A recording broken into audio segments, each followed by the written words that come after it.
about the movement. What's your opinion? I have no opinion on it. What? You have no opinion? There's a global movement taking place and you don't have a stance or a thought or feeling or intuition or With my kid. right? What about your kid's future? I mean, this is directly affecting them. That's something you've thought about, I'm sure. Well, how many kids do you have? Well, you know about Greece, right?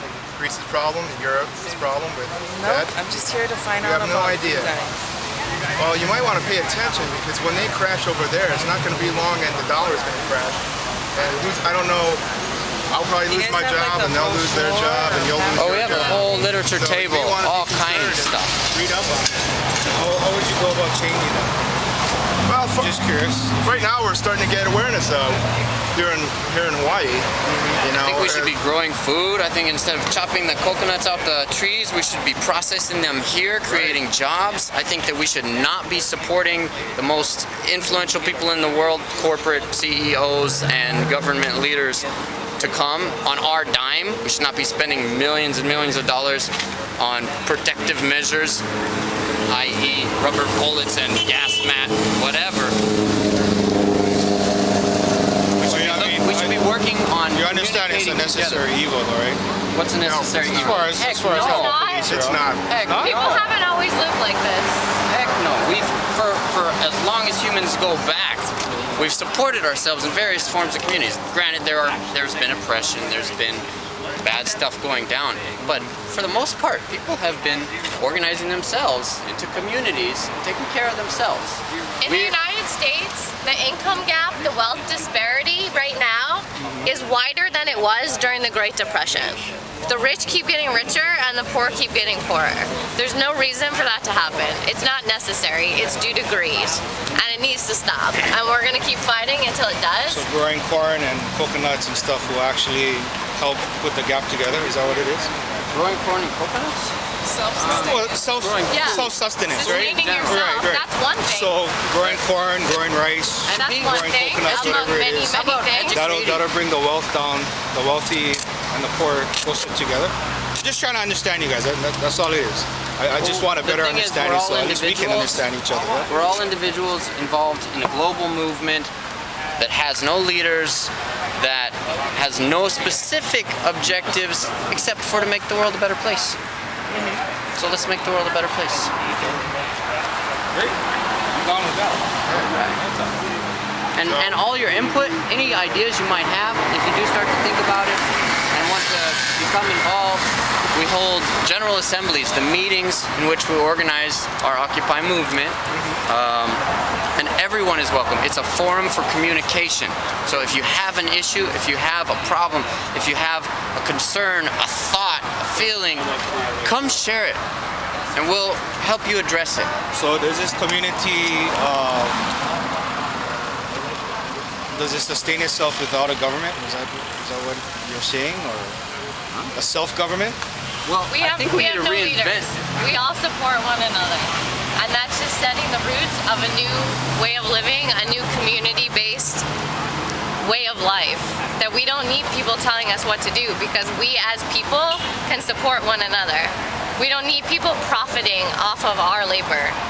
Right. And we don't need the president or anyone else telling us how to live our lives. We can govern ourselves and we can live together in harmony. So we're planning on being here. You know, we're in visibility of a lot of people trying to sign. We have lots of good information on our signs, so we're trying to get people aware that there's stuff going on. You know, a lot of them go home, they have their kids, they watch their TV and do what they do, and they get up the next day and do the same thing over and over again. And they're not aware of what's going on out there.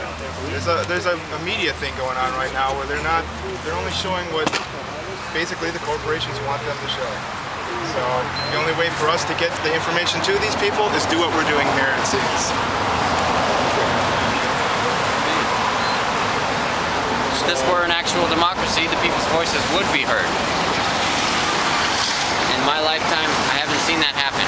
I've seen and heard of lobbyists from corporations that spend billions of dollars on marketing their agenda and spinning it so that it's good for the world, whatever. but this is your way of getting that message out for self-governance, We're just sustainability. expressing our rights of freedom of speech and freedom of assembly.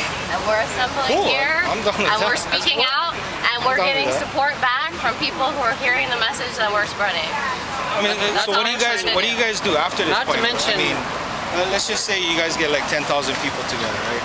And okay, now what happens from there? That's not us for this side, that's the we General don't matter. Assembly That's to the decide. 10,000 people. Oh, okay. So when we come together, we'll bring ideas of what we want to do, and then we'll discuss them and come up with a plan. But individually, we can't really say what that is as far as this group.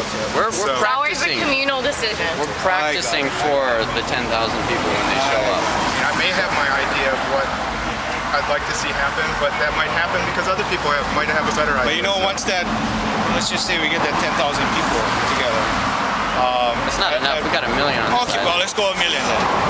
Let's go with a million. Now, if we got a million people on board, now at what point does the decision be made? I mean, does it have to be a majority of the vote, or does it?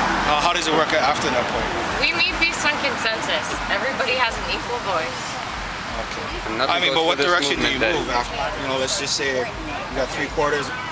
3/4 isn't enough. We make decisions as a group. Maybe we should explain the process. So Yeah. within the General Assembly, Right now, as it stands, how we make yeah, the way that we've been doing it, within the General Assembly, there are working groups. So whatever you're passionate about, maybe security, maybe protecting rights, those kind of things, you can have a group of people that you gather with outside of the General Assembly, because a million people can be hard to communicate with all at once. I agree with you. You can come to consensus within your group about proposals that we can then bring to the people. We use the people's mic or whatever, maybe an internet forum, something like that, to bring that issue up to the people, propose your strategy on how you're going to make something happen or what you're going to do, how, what, and why, and then let the people go from there. They're going to come back with feedback for you. Then maybe that proposal will evolve. Maybe that proposal will get blocked. Maybe someone will say something that you didn't consider in your working group. You can go back and so on.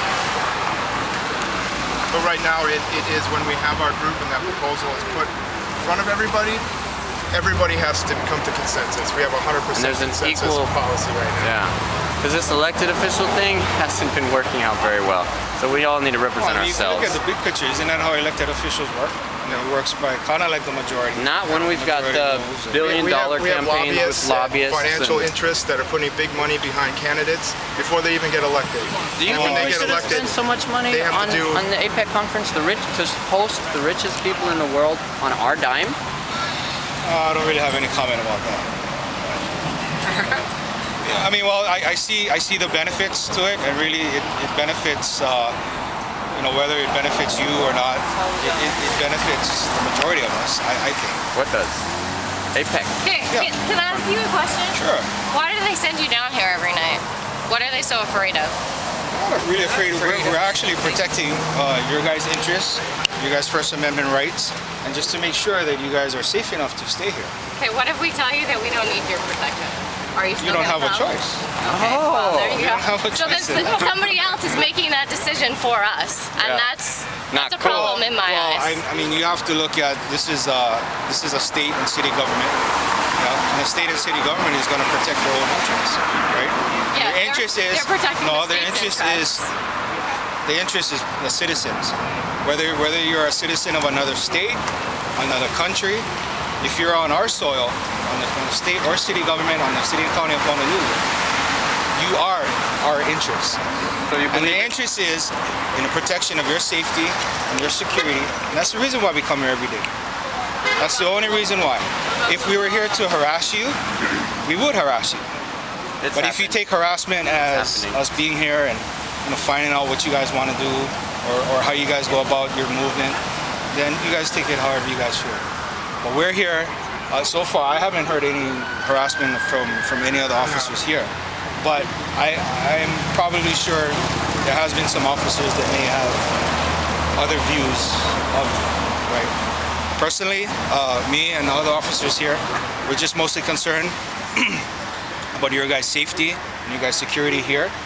As long as everything's all good, you guys aren't violating any of the state and government laws, which I know you guys are totally against, but we just are here to make sure you guys are able to express your First Amendment rights. What's your name, officer? Andre Peters. Andre.